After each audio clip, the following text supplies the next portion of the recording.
Whoa, whoa, whoa, oh, oh. Whoa, whoa, whoa, oh, oh. Hey guys, it's so awesome to see you guys. I'm so happy to be here. Okay, so first I want to review what we learned last week. So last week we learned about Joshua and how he trusted that God would keep his promise to give them the promised land, to give them this beautiful piece of land. But all they had to do was march around the land 7 times. And the land was called Jericho. And there's these giant walls built around the land. And they had to march around the land 7 times. So let me see if I can show you with my bottle here. So this is the land, right? And Joshua had to march with his people all the way around the land 7 times. And then on the 7th day, they had to blow the trumpets. And then the wall would come down and they would be able to enter the land that God promised them. But they just had to trust that God would give them that land. They had to trust that God would keep his promise. And he did. Wasn't that so awesome to watch and to see? So this week, today, we are going to learn about our fears and trusting God with our fears, trusting Jesus with our fears. So today's lesson is going to be about Jesus going on a boat with his friends, with his disciple friends, and there's going to be this big storm. Now, I know that we all have fears. I have fears about the storms when it's raining outside. Sometimes I'm just like, oh, it's so scary. But I have to trust that God is going to take care of me during that storm and everything's going to be all good. There might be some mud puddles outside, but that's okay. We can go and jump in those. But sometimes I know we have other fears that we also have to trust God with. Like today, I went to see a bunch of sunflowers, okay? I love sunflowers, but I'm so terrified of bees. I'm so scared of them. They scare me. They really scare me. But my husband was like, Mr. Ricky, he said, oh, got this. Jesus won't let anything bother you. And I was like, he won't. He will take care of me, right? And he's like, all you have to do is don't bother the bees and they won't bother you. And we have to just trust that they wouldn't bother me, right? So I said a little prayer and I asked Jesus to help me with the bees so that I can take some awesome pictures. And he took care of me. So in our story, we're going to see how Jesus's friends had fears that this storm would hurt them, but Jesus took care of them like he promised that he would. So if you guys have your Jesus Storybook Bible, you may read and follow along, but I'm going to read you this story myself because I think it's a really cool story. And he's called the Captain of the Storm. So, the sun was going down. The air was warm and still. Let's go across the lake, says Jesus to his friends, because he was talking to his friends. Jesus had been helping people all day, and now he was a little tired. So they left the crowd at the shore. They got on their little small fishing boat, and they went across. But Jesus climbed into the boat, and he wanted to take a nap. He was tired, so he went to sleep. So he fell asleep as soon as his head touched that pillow. How many of you guys are like that? I am. As soon as my head hits the pillow, I go to sleep. So it was a beautiful evening. There was a gentle breeze rustling in the sails, the little sailboat things. And the friends were chatting happily with each other. They were headed out in the middle of the lake, and everything was perfect. Just right for a nice, quiet sail. And there's that picture.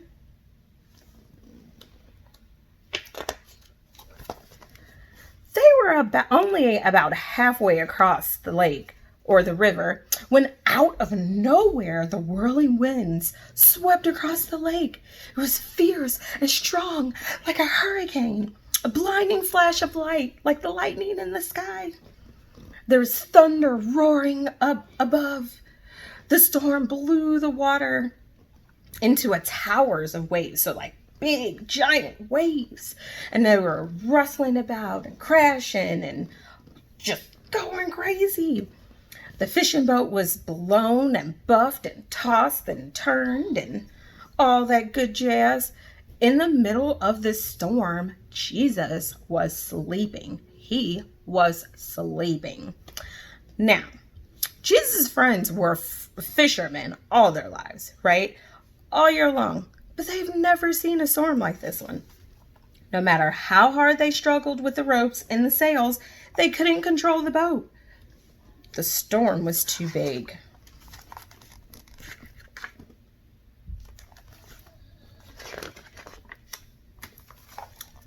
Now, this is where I'm going to say that Jesus' friends were super, super scared because no matter what they did, like I had just read, they couldn't control the boat. The boat just kept going all over. But they forgot that Jesus could take care of them. So let's see. But the storm wasn't too big for Jesus. No, it wasn't. Help, they cried. Wake up, quick, Jesus. Jesus opened his eyes. Of course, Jesus cared. And this was the very reason Jesus had come to rescue them and to save them. Jesus stood up and spoke to the storm. He said, hush. Guys, guess what happened next? Let's read. It was the strangest thing that happened.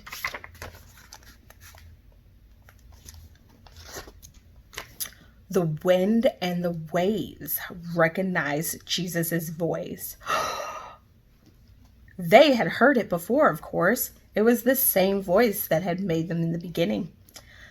They listened to Jesus' voice, and they did what he said. Immediately, the wind stopped. The water calmed. It glittered in innocent moonlight and lapped quietly against the side of the boat as if nothing happened. The little boat bobbed, little gently bobbed, kind of like doo doo doo doo doo. There was a deep stillness and a quiet all around. Then Jesus turned to his wind-torn friends and he says, Why were you scared? Like, why were you guys afraid? He asked. Did you forget who I am? Did you believe your fears instead of me? Jesus' friends went quiet. They did. They did believe their fears. They thought that the storm was going to get them, right? As quiet as the winds and the waves, and into their hearts came a different storm. They were sad in their hearts because they trusted their fears and thought that the storm was going to take the boat and flip it over. But Jesus had told them, I got you. I got you. Nothing's going to happen to you when I'm with you. What kind of man is this? That's what they were whispering to each other. What kind of man is this? That even the wind and the waves obey him. They just didn't understand. They didn't realize yet that Jesus was the Son of God. He was who he said he was. Jesus' friends had been so afraid, they had only seen the big waves. They had forgotten who Jesus was. They had forgotten if Jesus was with them, they had nothing to be afraid of. No matter how small their boat was or how big the storm was. So, guys, we learned that no matter what, as long as we walk with Jesus and we have a relationship with Jesus, he will take care of our fears. And that's the picture. So, I got something for you guys. Okay. So, if you want to do a craft to go with this story that we just read about and how we need to give our fears over to Jesus, then I got some quick things for you, okay? And of course, this has to be done with an adult. You can get a water bottle. You can take the label off. You can decorate it if you want to. I didn't decorate mine. See, it's plain. It's plain. And if you get a clear bottle, you can put a little bit of food coloring inside of this, and then your water will be blue. Okay, but if you don't want to do that and you just want the water, just get a bottle. Now, this bottle was $1 at the dollar store, so it wasn't expensive at all. I just collected all the change that was on my floor. So, I'm going to use the blue one because I'm clumsy and I can sometimes drop stuff on my couch and I don't want to do that. So, I'm going to put some water in it. Actually, I'm going to put all the water in it. Then I don't need any food coloring because my bottle's blue, so the water kind of looks blue, right? So now I'm going to put some stars in it because I want to jazz up my water. And I got my stars at the dollar store. I just collected change to go get all the little pennies and quarters that were on my floor. They did really good. And if you want a little glitter, you don't have to have glitter, but if you want glitter, they also have it at the dollar store. I collected a bunch of change, guys.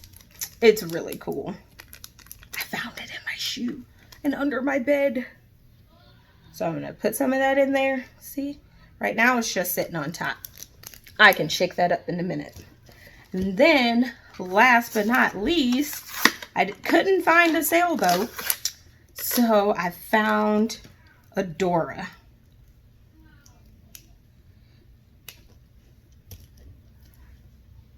Finding Dora. And I also found Dora at the dollar store. And I put that in there. But remember, all of this is done with our parents. Now, Dora's only there to make my water look good. You don't have to have Dora. You can have whatever you want. And this, my friends, is now your storm in the bottle. So, because fish are in the water, that's why Dora's down there. I don't know if can you see her? There you go. So, this is your storm, guys. When we are wanting to do a little project to go with our story, this is what you can do with your parents. And when you shake it, you have your storm. Ah! But when you cast all those fears aside and you believe Jesus and he says, be still. Look at that, guys. The storm is still. That's a cool project. And if you guys want to make sure that none of that stuff comes out, you can put tape around it. Or your parents can put tape around it if you ask them nicely. Okay. So guys, that was our lesson. But I'd like to pray for all of us. For you guys, for me. Let's just pray, guys. Dear God, I just want to thank you so much for these awesome kids, for allowing them to come to you and learn how they can trust you with their fears and that you always keep your promises. God, I want to thank you so much for your son, Jesus, and it's in his name that we pray. Amen. Guys, one last thing you can do is that you can have conversation with your parents and talk to them about what other fears that you can probably give over to Jesus. Bye, guys.